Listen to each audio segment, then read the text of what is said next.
This is a conversation with fellow no-coder Matt Bourn. Now, I've known Matt for a bunch of years through his role at Document, but Matt is a true low-code, no-code OG. He's been there way before the pandemic, and he's seen how some of our most favorite tools have evolved. And yeah, he's got a very interesting perspective about where things are heading. So yeah, without any further ado, let's get stuck in. Hey, Yeah. How's it going? Good, man. How are you? Cool. Awesome. Feel free to adjust There we go. stuff. Cool. You can hear me all right, yeah? I can hear you just fine. Can you hear me okay? Yeah, I can hear you. Perfect. Great. Awesome. Well, cool. Are you ready to kick things off? Sure. Let's do it. Awesome. So, as it is sort of like a tradition lately, I typically start these things with a quick fire round of questions, and I've got some quick questions for you. This time it's not 5, it's 7. I've expanded them, or is it? No, it's 8 actually. So, so yeah, Is that the final offer? yeah, it is. Okay, so quick fire round. Let's go. Early bird or night owl? Or night owl? Ooh, one app that you cannot live without. Without weather app. I'm British. Well, turns out I'm in the UK as well right now. So, well, you know what? No, on that point, I don't need the weather app right here. It's the same weather. At least the last 4 or 5 days, it's been fair. The same gray sky, drizzle. Anyway, I just like to check. I like to maintain the consistency. So okay. Okay, I get it. It's good. It's wise. Music on or off during work? Off. If you could master a skill instantly, what would that skill be? Speaking any language. Okay. Best piece of advice that you've ever been given? Never wake a sleeping child to feed it. Okay, all right. Interesting. Let's describe the no-code industry in one word.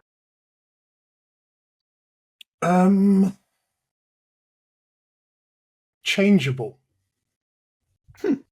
All right. Who's your favorite, or who's your biggest inspiration in tech right now? Biggest inspiration in tech. I might not give you a name, but what I would do is say, all of the founders that I've met that are creating like portal platforms or creating their own apps to support the ecosystem, just tremendous amount of hard work and just a massive amount of respect for them in general. Okay, sounds fair. Favorite no-code tool, and that's the last question. Well, it's like choosing a favorite child, isn't it? Yes. But you're not supposed to do, but we all have one. I'd say probably Make. I think I'd land on Make. Yeah. Okay. All right. Well, that was quick fire round. I agree with most of you, on most of what you've said.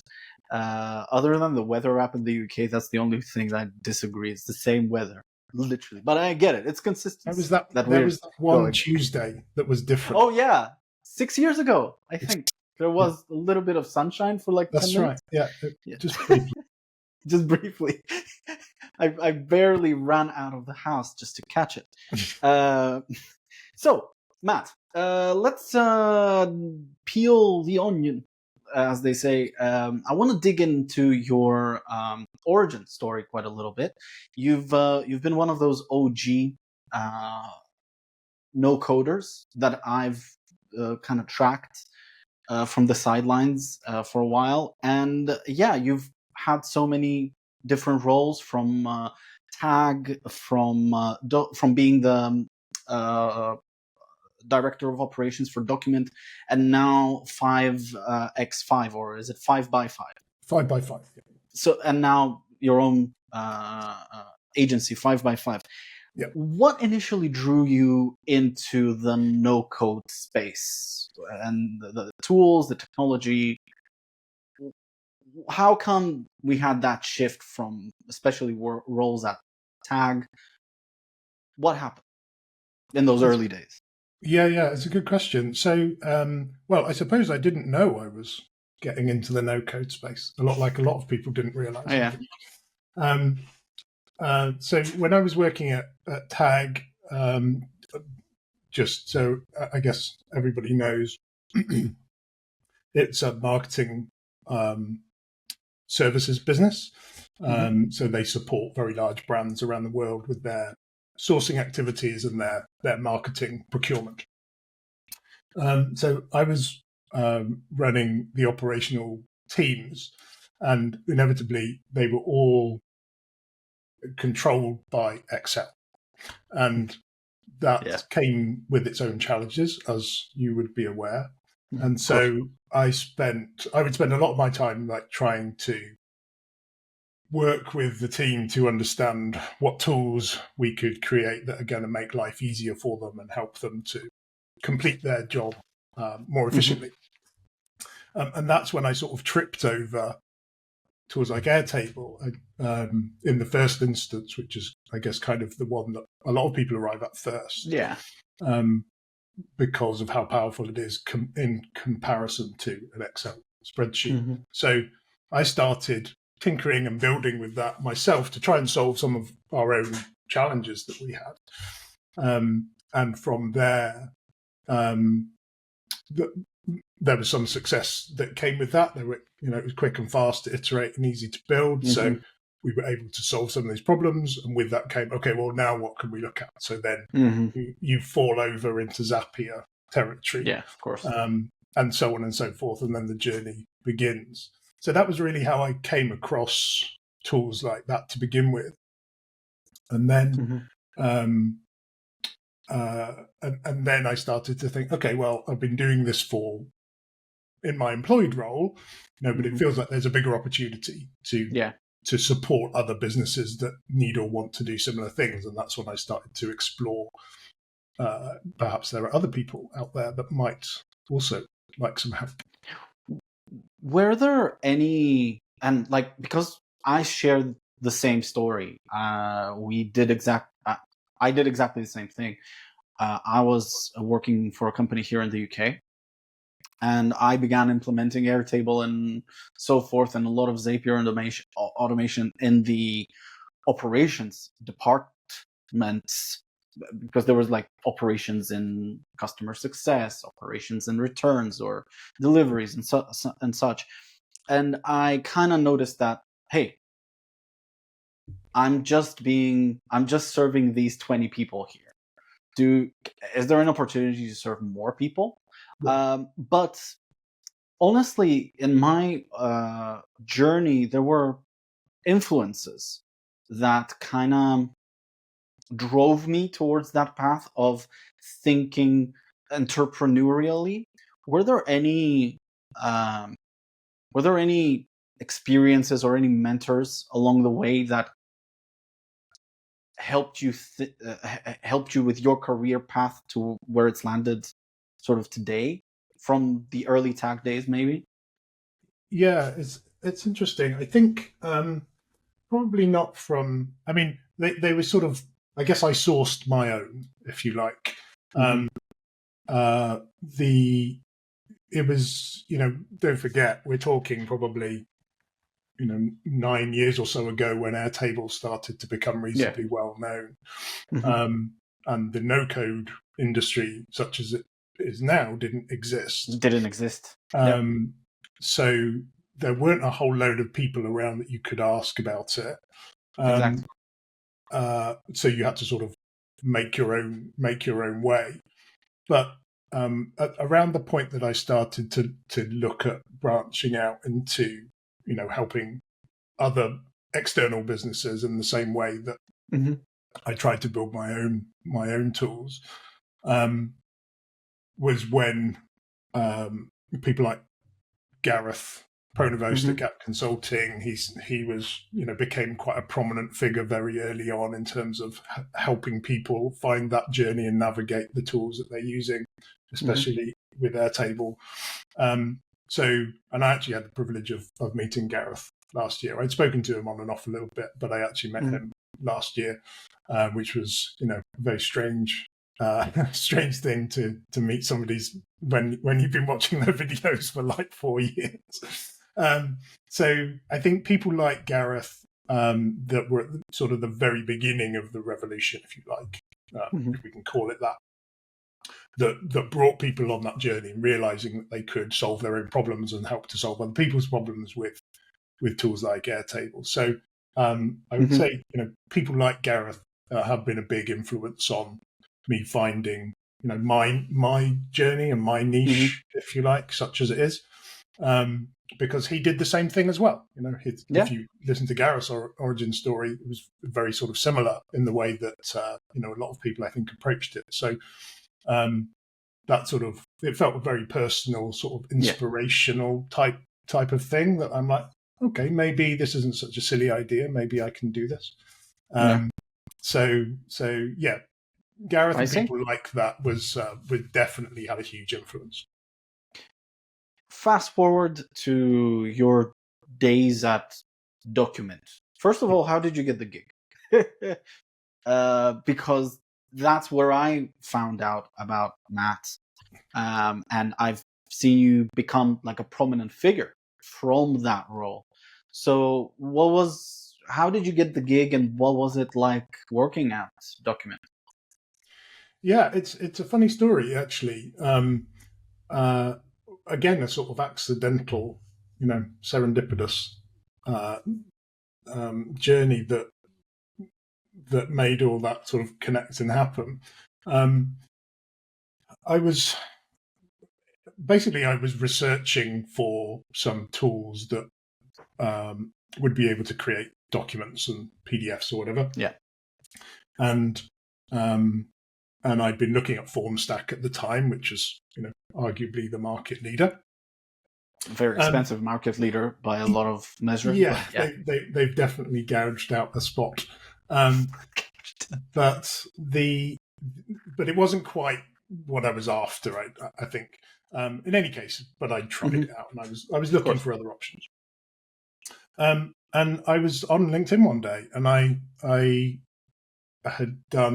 was doing some research, and I sort of came across this post from somebody I didn't know. Like, I wasn't even connected to them, I don't think. I'm not quite sure how I came across it, but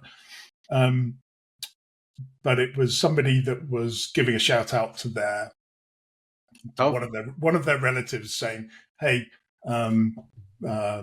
Josh has created Document, and it's a document automation platform, and it's awesome, and check it out, and blah blah blah." I was like, "Oh, okay, I'm looking for that sort of thing. Maybe I'll message him." So I sent Josh a message. Josh, who's the founder of Document, and said, "Hey, I'm really interested in seeing what Document's all about. Maybe it solves some problems." And at that point, it wasn't even launched. It was just something he was just about ready to do. So we just got chatting, and from that point, I think we spoke not about every week, probably, as he was sort of finishing, getting it ready. And I'm like, hey, I know a load of people that would be super interested in trying this out to solve for their use cases, because, as you know, at the time and really today, Page Designer in Airtable is. We don't have to dig into that now. It's too soon. It's a sore spot. I would say it's Page Designer. It's the form builder. Right. I can go on and on and on. But fully with you on that. Yeah. So I sort of spotted an opportunity, if you like, to say, I'm seeing potential here. I think I know some other groups of people, specifically in the Airtable land, that would also be interested. So we just got started talking about it and talking about those opportunities, and then sort of inevitably, I became more and more involved in trying to support that channel and, creating some content and the help documentation and so on and so forth. And then, helping on the customer success side and the support side and so on and so forth. But you experienced that growth that document So had. I was there from pre-launch Wow. until just about the beginning of the year. Seeing the ups and downs of the founder journey, watching Josh sort of navigate all of those things. It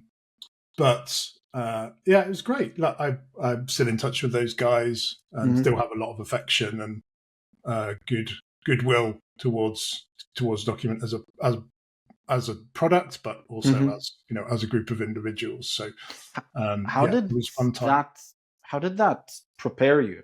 Because you said, hey, I've seen the ups and downs, but I'm wondering what kind of takeaways are you, because now you don't work there. Right. You're running your own agency. Right. How did your time at Document prepare you for subsequent projects, 5x5 client work?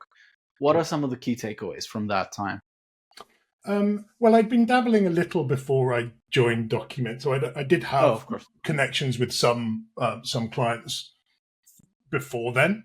But I was, during that sort of 3-year period, I was very focused on the work on the Document side.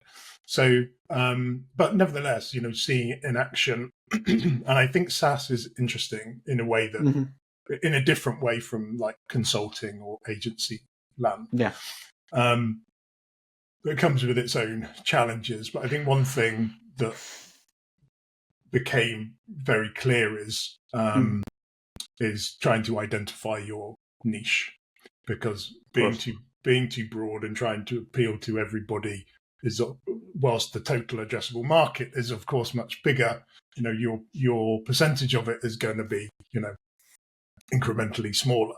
So how important is to sort of identify your ideal customer profile, whether that be in an industry term or what people, a specific of what people are trying to do during their operational processes, for example.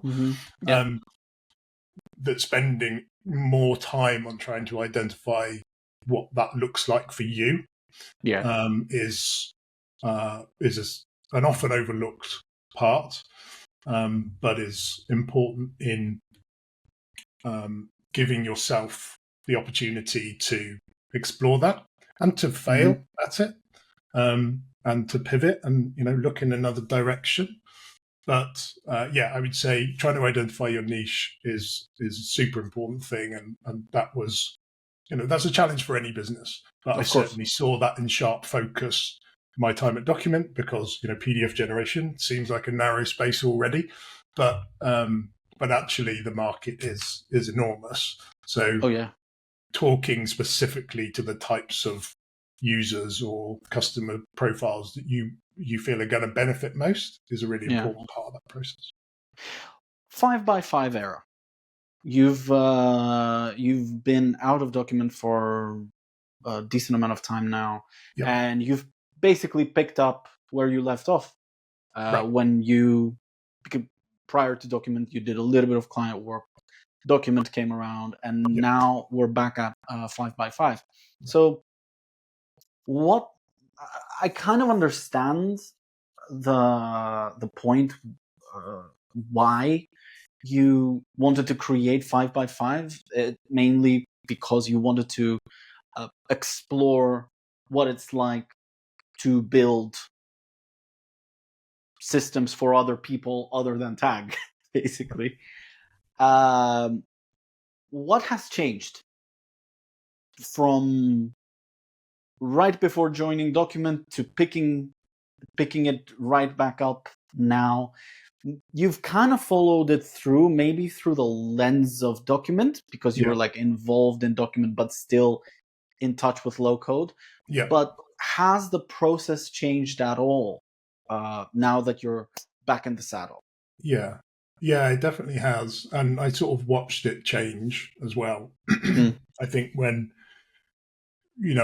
I think you and I similarly probably remember what it was like, five coming up 6 years ago, maybe.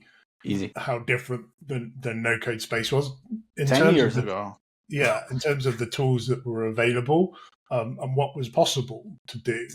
Even in the last couple of years with AI and everything, there's stuff you can do now that just wasn't possible to do even 12 months ago, let alone Oh, yeah. sort of 5 years ago. So, inevitably that change has been enormous. But I think that the landscape of other people that have come into, let's call it a consulting type role, specializing either in business process or in a certain tool of some kind, has sort of exploded really, because of the accessibility of all sorts of services that make that work easier. And I think that's a good thing in many respects. But I think what's a symptom of that is it has become much harder to differentiate yourself. So without an established, like if you're starting from scratch or you don't have an established base, I think sort of talks back a little bit to the niche, trying to identify a niche that has become even more important than perhaps it was before, because there are so many more people. Upwork is flooded with lots of those sorts of services, as well as lots of agencies, big and small, specializing in certain kinds of services. So I think the scale of everything has just changed. It's become more of a mainstream thing, and more people know about it, which is great because that's sort of lifting the tide. But as with anything, more competition makes it harder for you to identify, your differentiators. Yeah, but at the same time, the market is so big that no single agency can take it all. No single company, 100%. Small or large, can literally take all the market, all the pieces of the pie. You simply can't do that. Right. Now, I kind of want to pivot a little bit and dig a little deeper into your leadership, because you've been an OG of Nocode. Honestly, anybody who started using Zapier around 2014, they know, like I did, that we could only build like a few zaps and we only had 2 steps. Like when this happens here, you can do it there. It was like IFTTT, if this then that, that sort of thing. Right. So reflecting on your career from Tag to Document to 5x5, what have been some of the pivotal moments that shaped you as a leader?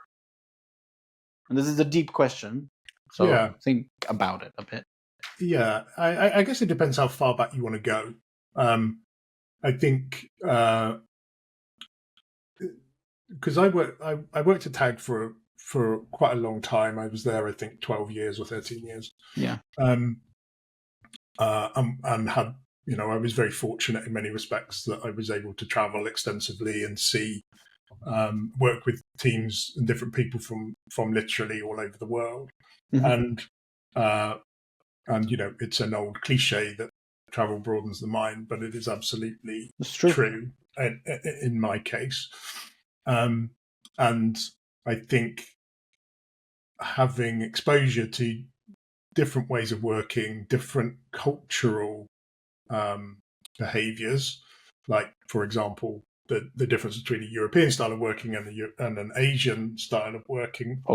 More specifically, when you talk about like China and Japan and those sorts of places, the working cultures are very different. So very different is a very mild way to put it. Like they are not messing around. Yeah, it's night and day in many respects. And even the US, which some people might say is closer to sort of a European working culture, but in Yeah. my view, that's not the case. But so we don't need to get into the specifics of country stuff. But what it does do is sort of, I guess, gives you an insight into human behavior that maybe you don't always see if you stay in one place or you stay within one business or within one department. And so that's been extremely powerful from my experience in navigating how to get the best out of people and teams in a leadership role. And I don't really consider myself the role I'm doing now a leadership role, mainly because it's such a small concern. It's yours. Yeah. I mean, I guess I need to lead myself, which is often the hardest. That's often the hardest leadership to do. But I think what it does do, it kind of gives you an insight into what the motivations are, and I think also, people talk a lot about what they want to do for a job or for a living or for a career or whatever, and that they have these ideas about what they want to do. Or sometimes people don't know what they want to do, and so they sort of they bounce around a bit from thing to thing, trying things, which I think is also a totally valid path. But nobody really talks very much about identifying the things that they don't want to do. And in my opinion, those are as powerful, if not more powerful, than knowing what you do want to do. Because trying to avoid, certain things where either you don't enjoy them, you're not good at them, and you're not that interested in getting better at them, for example, is actually quite a superpower. Is it? Wow. Okay, never in thought my about opinion, that. I mean, this may not be universally true about everything, but I think in career terms, in job terms, trying to avoid certain things isn't necessarily a bad thing. Okay. So, all right. I mean, I think I agree to disagree with that particular statement, purely because I feel like I'm from the school of thought that you don't have to love your job to be great at your job. Like, for instance, when I first came to the UK, I had two jobs. One was working in the morning at the Landmark Hotel down in Marylebone. The morning shift, so I had to be there at 6 a.m. and I lived in Croydon. For anybody who knows London, that's a decent distance. It's not close. So I had to wake up at like 4:45 by the time I get dressed and get there. Yeah, it was a whole big thing. And I was in a foreign country. I knew nobody. It was all very, very much huge. But I became great at that. I became really top-notch waiter. In my other job, I had to work at retail at Black's. So it's like an outdoor sports shop. So I did not like these jobs at all, but I was good at them. And they taught me a lot of interesting things. For instance, I will never forget one of my managers at Black's. He had tasked me with setting up a wall of rucksacks. Because it's like an outdoor shop, you have to have a lot of rucksacks. And we did. So there was this whole big wall full of rucksacks, kind of like going like columns. And we had our SOPs of how to make the rucksack look great on the wall. And I was there working for like an hour, maybe 2 hours, like on each individual rucksack and like putting it in the right place and stuffing it with the right stuff. And at some point, as I'm working, my manager taps me on the back and says, "Alex, come with me." And he literally takes me back like maybe 2-3 meters so that I can get the full picture of the wall of rucksacks. And he's like, "You see what's wrong?" I at that point gained a massive lesson in zooming out. Right. Step back. Like when you're busy with doing stuff, always, often step back and see the big picture. Right. And especially from terms of aesthetics. It's not just, yes, does this automation work great? Yeah. But what about the front end? What does the front end look like? Do certain elements repeat themselves needlessly? Yeah. On the front end, on the interface, or on a loco, or whatever it is that we're working on. So I hated that job, but I gained a lot of stuff from it. If I chose to be honest, when I first moved to the UK, my ambition was to become the next John Bon Jovi. Now, before we go any further, I would like to say that we appreciate absolutely every single person who watches this channel, and we're trying to reach a goal of 3,000 subscribers by the end of this year, 2024, December 31st, 2024.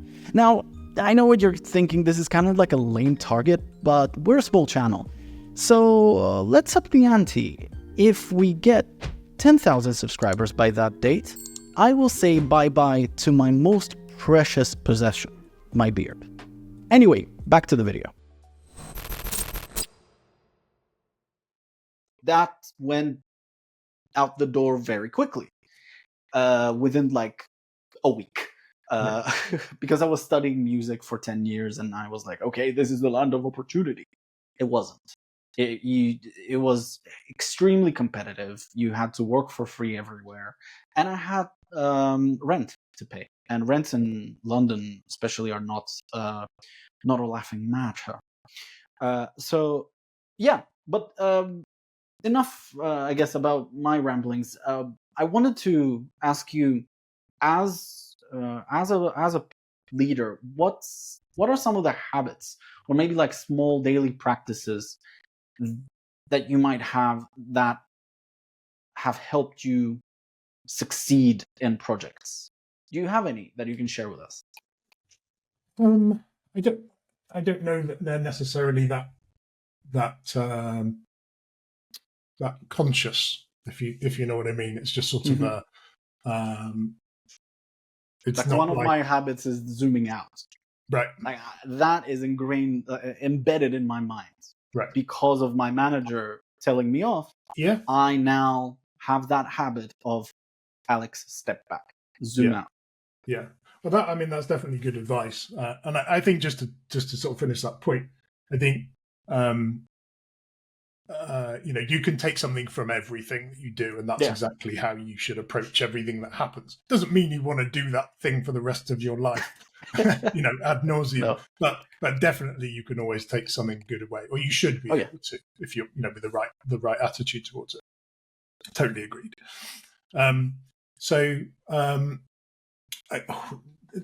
Leadership in terms of projects, I think. And this, again, I would sort of caveat this slightly because it may not be universally true, but I think when it comes to the sort of work that we do, there's a lot of value for somebody in a managerial position or in a leadership position to be able to do the thing you're asking somebody else to do. And that isn't true in every single set of circumstances across the world, right? But in a day-to-day case, I think having that sort of empathy for what needs to be done and how easy, difficult, moderate that task may be, what challenges that might provide for the people that are doing that work. I think it allows you to have a perspective, as you were sort of alluding to, sort of zooming out a little bit, about the overall success of what you need to put in place to achieve a good end result. Excuse me. And if you're working with a team where you're inevitably delegating tasks or working with people to achieve certain parts of the project. Mm-hmm. I think you do need to have a good understanding of what's required when you're asking people to do those things. And I think that also provides a lot of it builds a level of trust, I think, within the team, from people that you're managing back to you, that you can't underestimate, because it's not that they have full understanding and empathy for what it is that needs to be done. And I suppose that's my philosophy, if you like, on leadership, rather than necessarily a specific practice, Mm-hmm. is to try and implement that way of working when I'm working with whether it be some contractors or freelancers or a team or employees or whatever. I think you have to have that sort of connection that means that you're there to lift them up, right? You're saying, I'm not going to do this, you're going to do it. I understand. But I'm going to help you if you fall. We're going to get that. I'm right behind you. Right, exactly. So I think I feel like that leadership style is like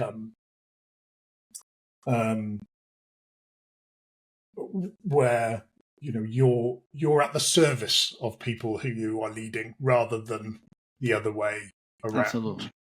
So yeah, I guess that's my leadership philosophy. I'm with you on that. I agree. To be honest, I always wondered, and I've said it in a couple of other interviews, I've always wondered, where is my position as a leader? Should I be right there in the trenches doing the work so that I can lead by example? Should I be at the back, like supporting them and like dealing with I don't know, accounting or something like that? Should I be in the middle? Where should I be? So I always wondered where should I be as a leader? And I read this beautiful book called Extreme Ownership by Jocko Willink. And at some point in that book, there's a description of where you should be. And the truth is that, and this clicked for me quite a lot, I should be able to be wherever I need to be. Mm. It's not about where you are, but do you have the mobility to go from the front to the back to the middle? Are you mobile enough in your role as a leader? Because if you're not, there are issues. And that kind of helped me settle down and chill about what should I be doing? Should I be like Band of Brothers, or should I be Napoleon? Right. From the hill looking down. Right. So yeah, I think it's a balance of things. So I kind of wanted to discuss a little bit about what we do, like our work as agencies. Lately, I've been coming to the realization that a lot of clients, ours, external and such, they have been coming to that point in time where maybe they've been using Nocode for the past 5-6 years, maybe less, but there's a lot of businesses that have been, especially since COVID hit, or maybe slightly pre-COVID, that people have been like using Nocode quite a lot, Airtable, all that good stuff. Yeah. And we're kind of bumping into issues of scale. I've heard consultants say that. I've heard clients come up with that objection. What's your take on Nocode and scale? Yeah, it's becoming an increasing issue, I think. And probably one of the biggest challenges is how those tools can scale to support a business years into the future. And I think it was always sort of on the periphery, right from the beginning. But because it was so new, it wasn't, it wasn't critical enough for it to be, that much of a consideration. But I think, just as you describe, businesses that have been working with, let's take Airtable as an example, for a number of years, they may be starting to run up against record limits or something along those lines, or slowdowns, because you might have things don't. You don't need to hit the record limit if your DB is full of roll-ups and formulas and this and that and the other and linking and So there are kind of aggravating factors that speed up that process for sure. So I think, the good thing is that the industry has sort of identified this relatively early, and people are developing tools which will allow you to sort of overcome those issues. So I'm thinking of tools that are developing their own back-end built-in databases rather than sitting on top of something that already. Although you're siloing stuff. Well, I guess there's always a problem with that, regardless of where you are, unless you move towards the sort of self-hosting method, like using something like Base Row, which would allow you to sort of self-host and scale infinitely, pretty much.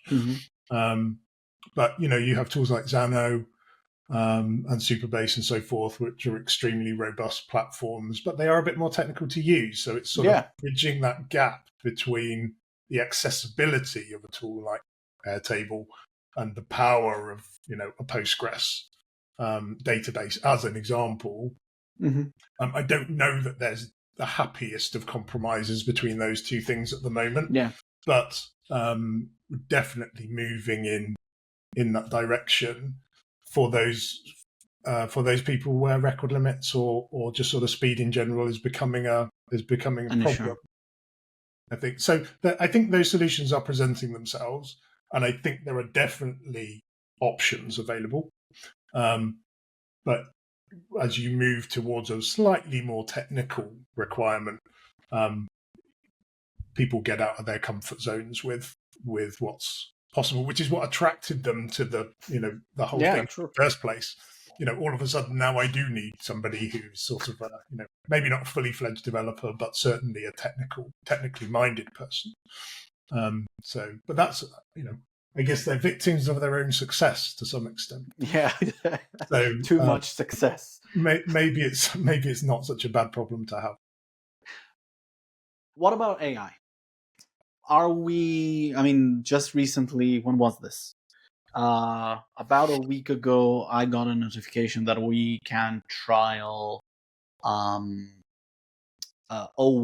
or Strawberry, as it's been codenamed. We yesterday or the day before, we received an email that also allows us now to trial Strawberry out on API. Do you feel like at some point we will be replaced? Like there's not going to be a need for any agencies. AI can set you up, advise you, maybe the other way around, advise you, set you up, and maintain you perpetually. Do you think this is close, or are we looking at a decade here? Or is it ever going to happen? Well, I'm slightly out of my depth here in terms of fully understanding the black box of AI, but I think realistically, I'm not worried for the next couple of years. Let's put it that way. I think there's the sort of the old meme, isn't it, that AI is coming for your jobs. However, it requires a client to accurately describe what it is they want, so we'll be fine. And there is some truth in that. if you don't prompt AI correctly, or it started thinking though, and yeah, that's the problem. You need a lot less. Like maybe 2 years ago, there was this rumor that right. uh, the job of the future Right. is prompt engineer. That has vanished. Like Yes, for sure. nobody is lining up to be a prompt engineer. You don't Right. need to be a prompt engineer anymore. Right. Because with a very basic prompt, you can achieve everything and more that we tried to achieve 2 years ago, and it would have taken us like 5 hours. Yeah, I mean, I think there are definitely parts of the process that will be where the complexity has been completely removed or will be completely removed. However, I think the sort of the strategic reason for doing things is not part of its purview or part of its real capability. It can analyze things and give you suggestions or tell you why it thinks what it thinks, but it doesn't understand strategy at the minute, and that may just be a fine tuning issue, right? And the comprehension needs to be there to do it in a way that humans do.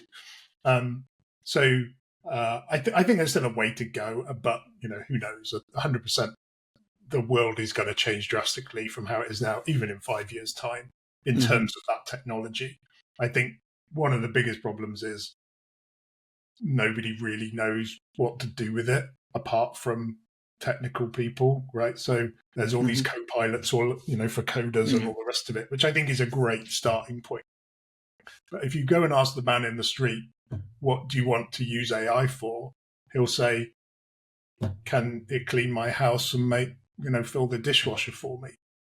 No, I'm not talking about the layman. I'm talking about businesses. Right. So from a business perspective, I fully agree with you. I guess one of the biggest challenges is that clients don't know what they don't know. Right. They don't know what they want, and they need somebody to extract that from them. Yeah. Ask all the right questions. Yeah. Up until this point, everything that I've just said, I feel like AI can do and will be able to do much better. Maybe better for sure. Yeah, 100%. Even with Strawberry, like there is a big difference between the prompts that I did 2 weeks ago versus now. The quality is human-like, almost like so close. There's that variation in its creativity. You can tell that it's not just that sort of glossy, fake text. You feel like there's something there that's a little bit deeper, a little bit more nuanced. Yes. Some of the words and such. So I don't know. I feel like it's going. Typically, these technologies kind of there's like this convergence, and then there's like this explosion where things become extreme. In other words, I feel like although AI is moving us towards this, I don't remember the exact word, but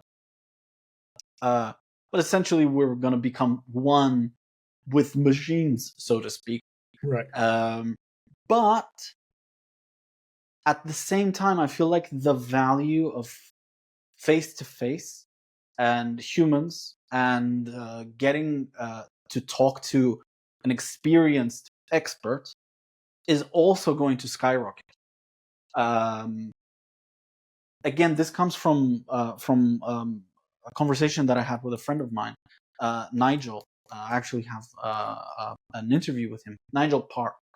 And I had a conversation with him years ago. We were working on a project together, and I asked him, Nigel, because I was thinking of doing the leap of going, solo, quitting my job and focusing fully on consulting and development. And I was like, Nigel, what's your take? Am I going to be out of work in 6 months. What's the deal? And his example was super straightforward, and it really clarified things for me. That back in the 70s, you would have not mom, but maybe dad and son work on the car. There was this culture that you don't need anybody to change your oil. You change it yourself. You don't need anybody to change your tires or your brakes. And it was like a thing that father and son would do on a Sunday. So he said, okay, think about how this has shifted. As cars became more technologically advanced, people stopped dealing with them, right, and they trust experts to deal with it. right. And then there's Tesla, which even some of the experts right now can't even touch. Or there's very few and far between those people who can take care of EVs, for instance. Yeah. So I think we're going to become more needed in the future. Yeah. Although AI will help us speed things up and get there quicker, Yeah. but I feel like you still need humans to determine and double check on AI, useful as it may be. Yeah. Do you agree? Yeah. I mean, I think it will be instrumental in assisting with the speedy implementation, but we still require, that sort of strategic design side of things to be done by an expert or, a human in a way that it's not quite ready for yet. Maybe it will be one day, who knows? But I think using it to your advantage to speed up the building part, I think absolutely is just becoming more and more invaluable. I mean, like you, I use it several times a day already to help me do various things. So, and I see that increasing, not decreasing. But, there's still a context window that it doesn't understand, right, at the moment, at least. So, and that's where you need to bridge the gap between the machine and the real world, if you like. I see. In closing, I've got 2 more questions. Well, actually, 1 more question. And that is about the future of operations, because I think that has been a very interesting thread that has been tried to run it through. I tried to get the thread to run through this conversation. Probably I succeeded, but the future of operations, because you've been involved in operations management, and the nature of our work as well. It's about helping operations of businesses. Yeah. Where do you feel like we're going right now in terms of operations practices? Are we at a period where Excel is becoming less of a thing, or is it still there and there's no light at the end of the tunnel?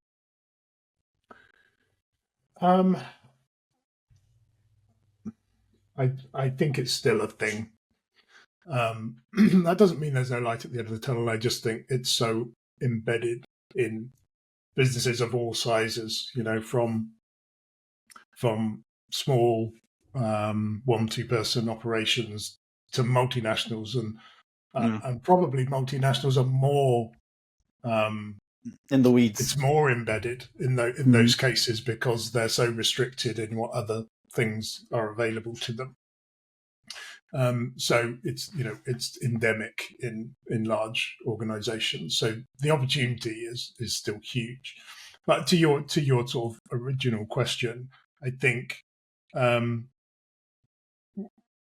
the great thing about the kind of work that we do, and that the consultant community do, is that it isn't just about taking a spreadsheet and turning it into a relational database, right?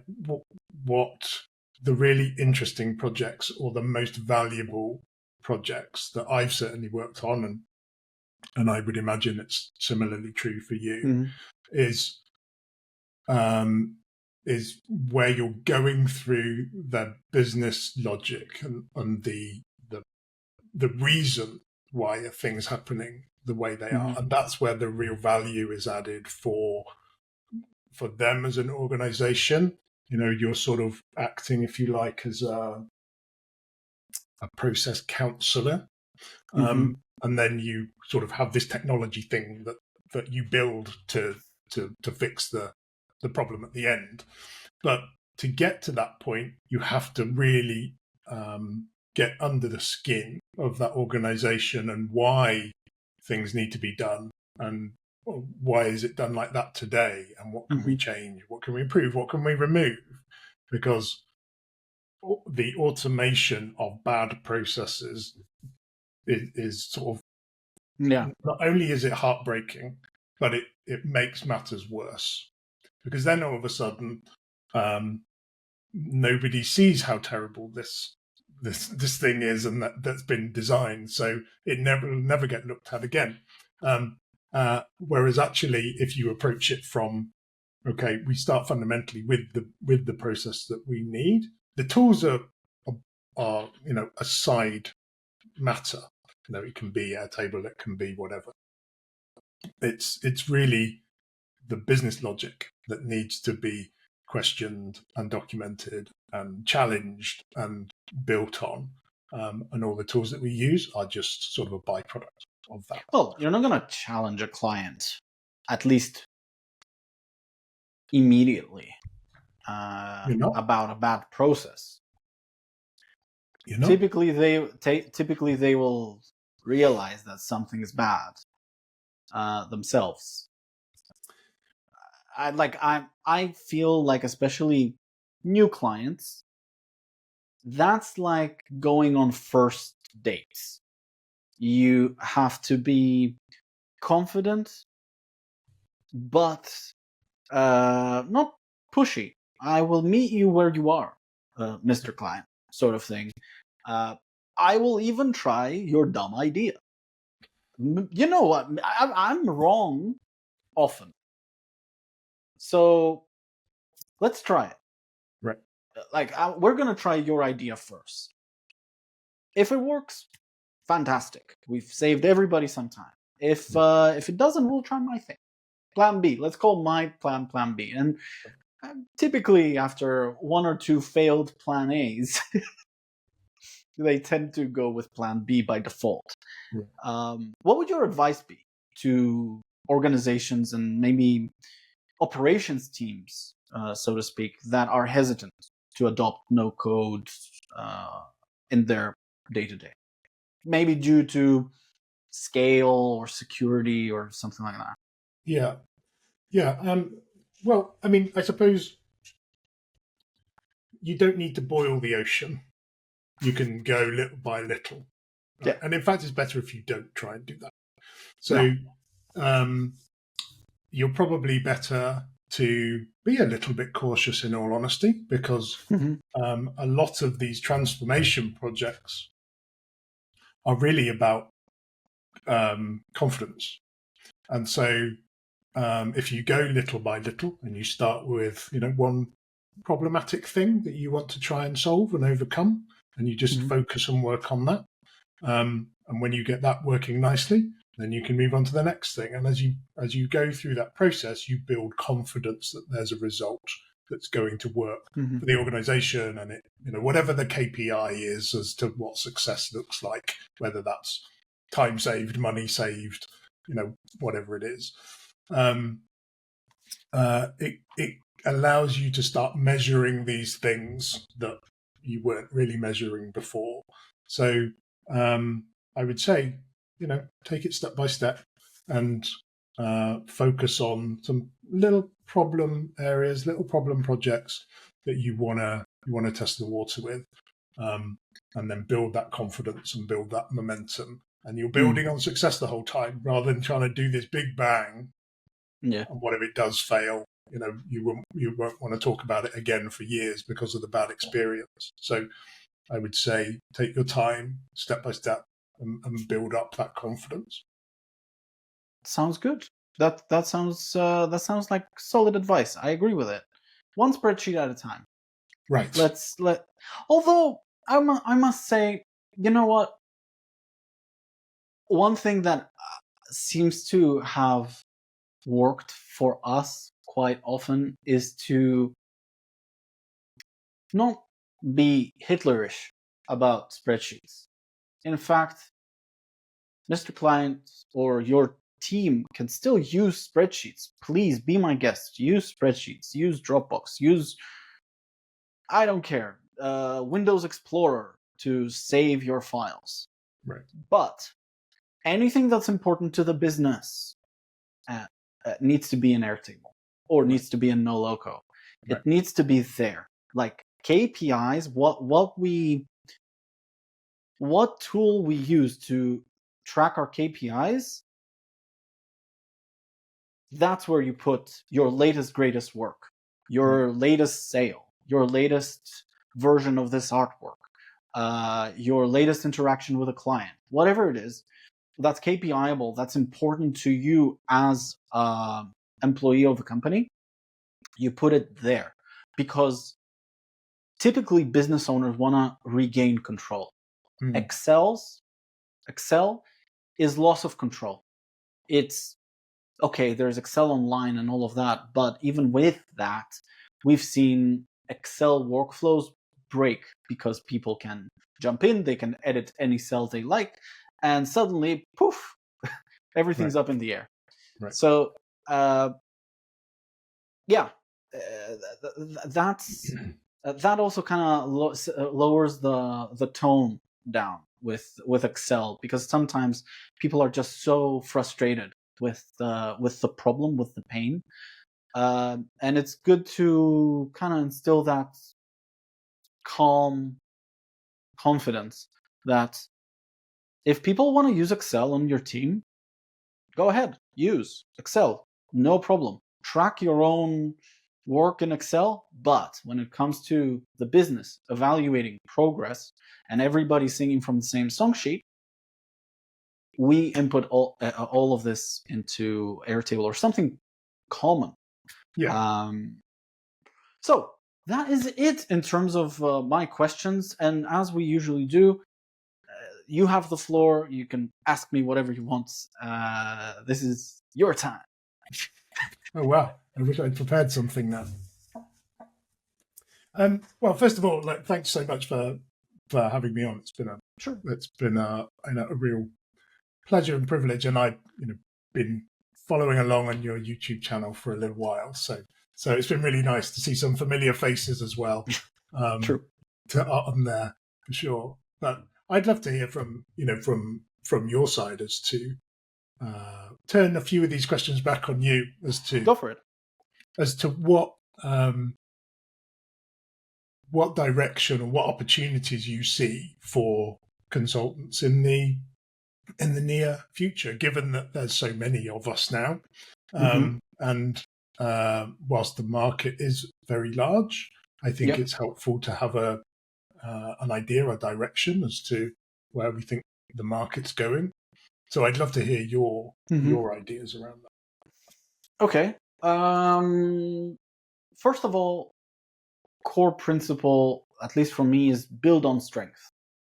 Diversification is for extremely successful businesses. Build on your strength, build on whatever it is that you feel like you are good at, in fact, great at. If you feel like you're average on everything, there's gotta be some part of this no-code universe that you might enjoy more than you enjoy something else. That could be PDFs. Like, if you like to create PDFs and that's your thing and you enjoy working with document, wink wink, go crazy. on that. And when I say go crazy, I mean aim at producing content every day. Right. Any kind of content, a little short, something. You don't need to have an editor these days. You can just shoot a small video. You can throw it in. AI will make it. It will remove all the ahs and uhs and all of that. If you don't have the time for that, you can outsource editing. These days, it's quite easy and cheap. So pick a thing, pick a lane. Don't fear the fear of missing out. Oh, because Alex is doing AI, I need to be doing AI as well. Or because Alex is doing, I don't know, make, I should be doing make. It's good to have a good broad knowledge of what's going on, but you have to, like, kind of like what you said, build things a bit step by step. Become an expert at PDFs. Exhaust that avenue as much as possible. If you enjoy it, then you'll find that you might enjoy something else as well. Maybe there's like 10 things that I enjoy, most of which is like PDF creation, and maybe then there's AI, maybe then there's, I don't know, interfaces or something like that. Exhaust the stuff that is fun. Literally exhaust the stuff that is fun. Again, coming back to your point about knowing what you don't want to do. Well, the stuff that you do want to do, go nuts. Right. Go absolutely bananas on them. In terms of, like, there has to be a passion about that thing. It's not just fun. It's also like, I can talk about PDF creation all day, every day, nonstop. It's an obsession sort of thing. So that's the advice that I would give in terms of where is an opportunity. You don't need to be looking for the next best thing or the next shiny little object. No. Focus on the stuff that you know. What do I enjoy doing most? I enjoy doing that. Go crazy with content. Go crazy with anything that will be able to set you apart as a leader. Go wear a sandwich board and stand at the corner of Oxford Street. Talk to me about PDFs. I don't know. But so I think that's missed. I had a conversation recently with Cole Fortman, and he said something along those lines that, in the early days I was just like looking at everything, and I had this shiny object syndrome where there was this thing and this other system and this other system and this other system. Right. Point is, with so many systems around and the market being so huge, if you become the leading expert at one thing, you're still going to be guaranteed unlimited income anyway. Because even if you focus just on PDFs, nobody does, but let's just say, you'll still, the market for that is still ridiculous. Yeah. Everybody needs to be able to generate PDFs in various shapes and sizes. And I'm cherry picking PDF generation because it's a thing, document and all in your backstory.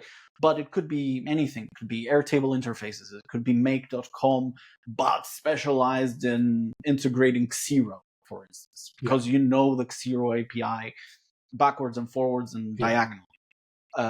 So I think that's one thing, that focus and obsession is kind of lacking, especially with this AI thing. I feel like there's so many self-professed AI experts nowadays, and it's so hard to tell the wheat from the chaff.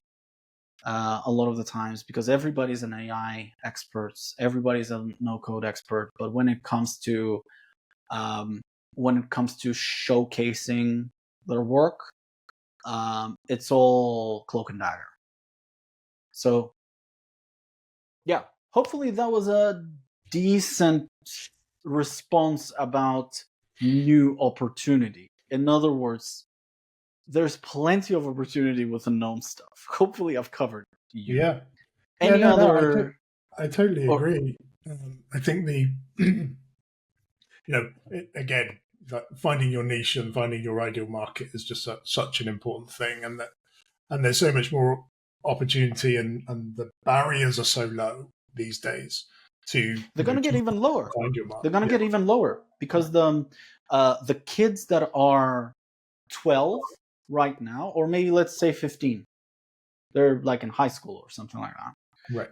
In 3 to 5 years' time, they're going to become 25, 20, whatever. They're going to become adults. The parents of these kids are going to be starting to think about how to hand over some of those businesses over to the kids to lead. Yep. And Excel, like, these kids probably wouldn't have grown up with Excel. But if you think about the 30-year-olds or like the 20-year-olds, when I inherited my dad's business, it was still all very Excel. Yeah. Because that's what my dad knew. I knew that too. That's what I was taught in school. Nowadays, kids have, in fact, in Greece and in Cyprus, kids are required to have laptops at school. Yeah. And the more progressive a school is, the more it's like part of daily life. It's not that much different from regular work. So kids growing up and inheriting businesses is also going to push that tide into low-code AI even further. Yeah. It's like a bad government. It's hard to get rid of some of these staples until there is a change of management. Yeah. Sure. So, comments. Sorry, I kind of interrupted you midway there. No, not at all. Not at all. No, I think, we see it all the time. So maybe our bubble doesn't have a perspective of it. We need to, as you said, zoom out a bit sometimes. So it's always a useful conversation to get, another point of view. And I think that's interesting about the sort of generational change. Oh yeah. With businesses changing hands, or just through the natural progress of time, and everything comes full circle at some point. But yeah, of course. Yeah, to imagine that there are kids who won't know what a USB stick is. You give them a tape. I know tapes are sort of coming back now, but kind of makes sense. This is a tape. This is what your dad used to use in the car, and we put, and they're like, it makes no sense to me. But to think that something as sort of that was so widely used as a USB stick up until only a couple of years ago, now has been basically removed from the ecosystem in many ways. Yeah. That incremental speed of change, I think is something that is going to make the next few years really interesting in this industry, and how that applies to the way people solve their business related problems on a day-to-day basis. Yeah. Absolutely. Fully agree with everything you just said. Matt, any other questions that you might have for me? I think I'm all good. It's just been, real pleasure to spend some time with you today. Thank you for taking a little bit of time out of your holiday to talk to me. No, I mean, to be fair, I'm actually working this week. Next week is the holiday in the Cotswolds. We'll cut this bit out. Yeah, we'll cut this bit. Matt, I would say that I would see you in Paris, but I know that you're not coming this year. This year, So no. But you'll have an awesome time. Last year was great. I really, really enjoyed the Nocode Summit in Paris last year. So shame to miss it, but maybe I'll catch you at the next one. cool. Well, Matt, thank you so much for your time as well. It's not just my time; it's your time. You're an OG. Wear that T-shirt with pride for sure. Really exciting to speak to somebody who's been there, done that multiple times, and yeah, you're an inspiration to at least me, because I know that